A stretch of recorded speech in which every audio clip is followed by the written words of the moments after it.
Royal ক্যারিবিয়ানের empress of the সিজ।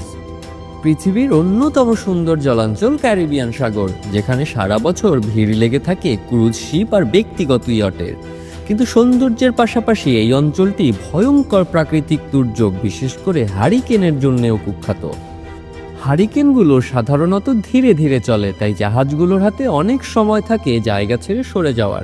কিন্তু যখন সেই হারিকেনের বাতাস শত শত মাইল পর্যন্ত বিস্তৃত হয়, তখন অনেক সময় এমন জাহাজও ফেঁসে যায় যারা ভাবে তারা নিরাপদ দূরত্বে আছে।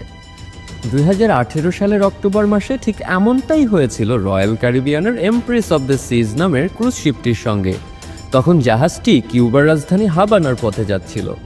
পথে পড়ে যায় হারিকেন মাইকেলের শেষ প্রান্তে। হারিকেনের সেই লেজের বাতাস এতটাই প্রবল ছিল যে সেটি ডেকে প্রবল বেগে আছড়ে পড়ে। ঢেউয়ার ঝাপটা যেন আকাশ ছুঁতে চাইছিল। ভিডিওতে দেখা যায় দূর আকাশে বিদ্যুতের ঝলকানি আর সমুদ্র জুড়ে সাদা ফেনার মতো জলরাশি।